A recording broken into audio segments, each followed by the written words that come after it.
Welcome back to part 3 of our interview with Mark Weisbrot. We are talking about his new book, Failed: What the Experts Got Wrong About the Global Economy. Good to have you back. Thank you. So in this segment, let's talk about Latin America. What you write about in the book is really profound in the sense of the kind of policies that really helped some of the Latin American countries alleviate poverty, have better education systems, and lift the entire health and well-being of a continent almost. And so let's begin with talking about the kinds of policies that help do that, particularly in a place like Brazil, you know, the Zero Hunger program of Lula's and others that worked.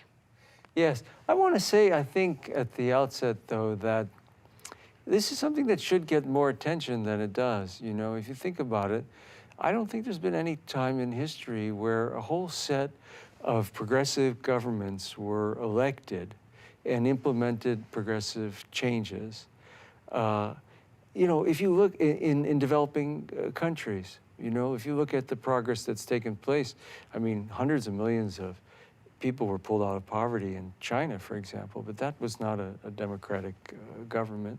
South Korea had an economic miracle, but that was a dictatorship for most of that period. And so you don't really have this, you don't really have much of this in history. So it's something that people should pay attention to. And yet it's been reported almost universally negatively in the international media. So in Brazil's case, it's a good example. I mean, they elected a left government in 2002, and for a couple of years, as I mentioned, the government was tied to this IMF agreement. But then they began to change their policies, and they also had some help from the international economy at that time, but not that much for Brazil. And they, you know, tripled their rate of growth per person. They doubled the minimum wage. They reduced poverty by 55%, extreme poverty by 65%. They reduced unemployment all the way to a record low by 2012 or 13. And they had a lot of successes. They even somewhat reduced the level of inequality, although it still remained one of the more unequal distributions of income in the world. And then they ran into trouble.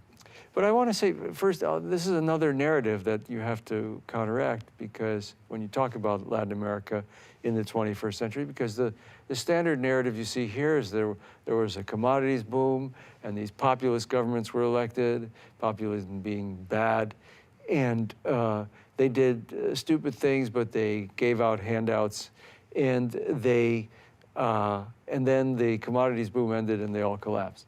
And that's really not true, okay? I think the commodities boom, it didn't help Brazil all that much, but one thing it did do, the increase in commodity prices, prices of the exports of, agricultural goods, oil, energy, that during the 2000s, what that did was it helped them to have enough foreign exchange. It helped them to avoid balance of payments crises. So it was important in that sense. But then they had to do certain things in order to have the growth and redistribution and poverty reduction. Why is that narrative not correct? Because I mean, Venezuela did reap the benefits of the oil prices for a very long time, and it was able to put some of that money into alleviating poverty and improving the conditions of the poorest in the country. Brazil benefited even during the 2008-2009 financial crisis. A lot of money went to investments in Brazil. So people did benefit, and they took those revenues and they implemented in good things. But why is... Well, Venezuela benefited a lot from the increase in oil prices, but if you look back, they had a similar increase in oil prices, when OPEC quadrupled oil prices in the mid-70s, and then you didn't see any... trickle down. Yeah, you didn't see the trickle down. And Brazil didn't even have that much. You know, one of the measures you can look at how they benefit from the international economy is the terms of trade. That is, how did their prices of their exports move relative to their price of their imports? And they didn't really get much benefit from that. I think the main changes, they were policy changes that really drove their growth and their poverty reduction much more than the price of commodities. And the same thing is true on the way down. It wasn't the collapse of commodities prices that drove Brazil into this worse recession than they've had for more than 25 years, and which really led to, I think, the discontent that the right was able to capitalize on and use for this coup that they're mounting against Dilma Rousseff, the president. I think that wasn't overwhelmingly due to the commodities boom. That was due to mistaken policies. That was due to the government beginning in towards the end of 2010, beginning of 2011, to tighten their cut back on spending and public investment, tighten their budget, raise interest rates, and tighten credit, all at the wrong time when the world economy was slowing. So they didn't have to do that. They didn't have And they had a proven track record of not having to do that. Why did they change that? That's always a hard question when people do the wrong thing. I think, does President Obama really believe in the Trans-Pacific Partnership? We don't know. Or is he just doing it for the corporations?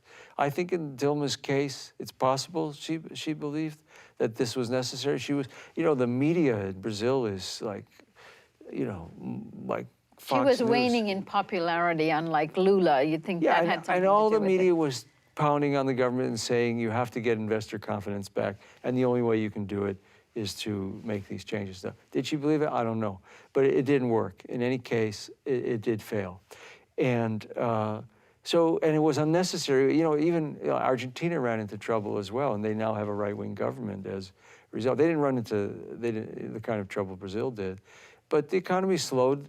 In the last few years. And so the right was able to win an election. Now, they had more of an excuse. They had a balance of payments problem because they could not borrow on international markets because of, largely because of their default, but also the decision of the judge in New York to hold all their creditors hostage. In order to pay the vulture funds. So they, I think, were hit most by the external shocks. And Venezuela was hit by oil prices, but they even went into recession, the oil price fall, but they went into recession in 2014 when oil was still $100 a barrel. So there were policy mistakes there too, and very serious ones. And, we can go into those. And if now you want we as well. have a situation in Brazil where with the government or interim government of Miguel Temer and reintroducing austerity policies, reintroducing neoliberal policies, and the economy likely to worsen for ordinary people. Is there any way of changing course there? Well, that's a tough fight right now. There's going to be a vote. They have a process similar to ours. The House voted to impeach the president. Then the Senate has to decide. They have a trial, and it's going to be in the next few weeks. They're going to decide whether to get rid of the president, and it's going to be decided by a few votes. They only had. They need a 2/3 majority. So there's a struggle going on there. And I should say also, because we're in the United States, and to talk about Latin America and these changes without talking about the United States is like talking about the Civil War in Ukraine and not mentioning Russia, or the United States for that matter.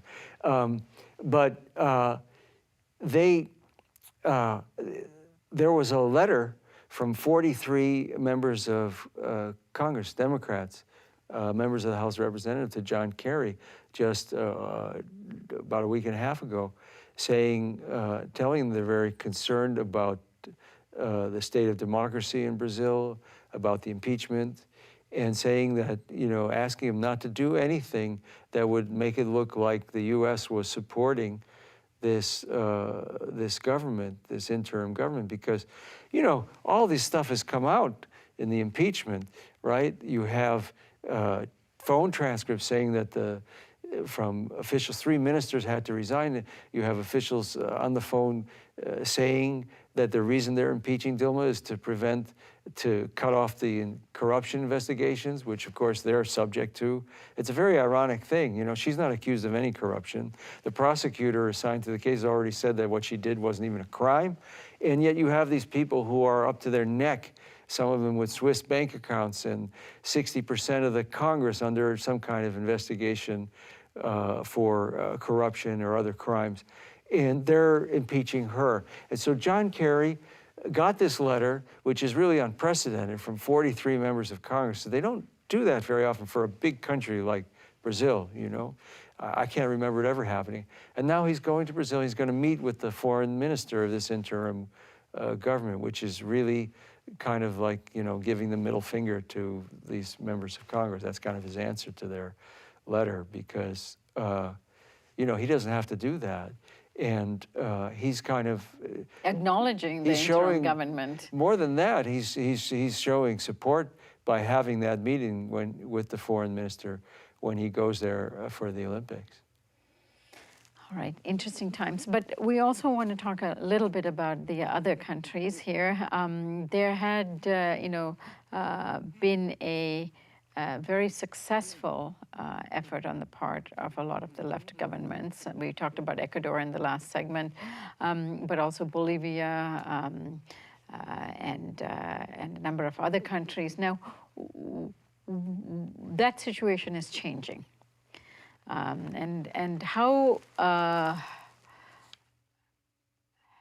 what, I guess the question really is, what can other countries learn from the policies that were implemented in Latin America that may benefit them? One example comes to mind. In places like Argentina, where they did opt for defaulting, and then, of course, now you stated that they're feeling the consequences of that default even today. But for a very long time, that economy grew. It did well, and it was a real player in the world economy. What was it that they did right? Well, Argentina, they did a lot of things right. First of all, they changed the policies that were keeping them in the Great Recession. So the government, you know, had expansionary fiscal policy. It had a very good exchange rate policy where they targeted what they call a stable and competitive exchange rate. So they didn't let their currency become overvalued. So that helped their manufacturing sector recovered. They had a lot of social programs. One of the biggest the biggest conditional cash transfer program in the hemisphere to poor families. And so they did a whole set of policies that not only facilitated their recovery, but kept the economy growing at a very rapid rate. They taxed the exporters of the commodities, so they got something out of the commodities boom. And they managed until the last few years to make it all work, even with the default on the debt. Oh, and that was extremely important too. They had to default on that debt, and they had to take a hard line with the creditors and make them take a 2/3 haircut, which is one of the biggest ever, in order to not run into the problem like Greece has, or Jamaica has, or Puerto Rico is going to have, where you just have this debt that cripples your economy for years. So they did all of those things right. And then, of course, you know, every economy runs into imbalances. Well, look at our $8 trillion housing bubble in the United States, okay? That was an imbalance. And when it broke, when it burst, we got the Great Recession. So how you handle those imbalances is very important, because when they get too far out of control, especially when you run into balance of payments crises, then you have serious trouble. I would say that's the main, I mean, in addition to all the positive lessons, all the expansionary policies they had during the Great Recession that kept a lot of all these countries either growing or having minimal recessions compared to other countries in the world during the Great Recession. Those were real positive things, and the anti-poverty programs and the public investment you saw. But I think dealing with the imbalances is a lesson that I think can also be learned. You don't want to get the kind of balance of payments crises like you saw in Venezuela, and even the much milder one that you had in Argentina. Now, how much did the regional alliances here play in terms of lifting the overall economies of the region? For example, when Argentina was in crisis, Venezuela did buy some of its debt. You know, this was under the leadership of President Chavez, who said, we'll buy some of your debt. And from what I observed, there was quite a bit of that trade alliances and helping each other out that really contributed to the upliftment of the entire region. And could that not happen in Europe with the left governments that are coming into being? Yeah, you could see some solidarity in Europe. I think, you know, the main thing there is they're trying to push, and a lot of mainstream economists even have said Germany really has a responsibility to support a big fiscal stimulus for the whole region, because they're the ones running the huge trade surplus.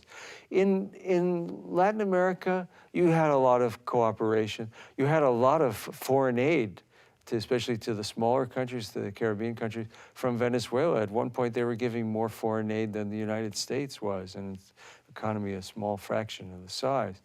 And you had things that you don't see that easily. For example, when Evo Morales was elected in Bolivia, and the IMF came in there and tried to give them another agreement, and they said no at that point. They also knew at that moment that they could borrow from Venezuela, and they did. They ended up not having to not having to borrow very much, because they soon nationalized their hydrocarbons, and their revenue went from 500 million to, or 700 million to over 5 billion, okay? But the point is that they knew that there was, that the cooperation and solidarity was there. And so I think that helped them as well. And so, yeah, I think it was important. They didn't succeed in establishing some of the institutions that they wanted, you know, like the Bank of the South.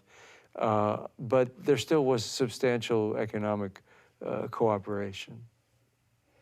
All right, Mark, really wonderful to have you here. And I hope that all of you out there get a copy of this book, Failed: What the Experts Got Wrong About the Global Economy.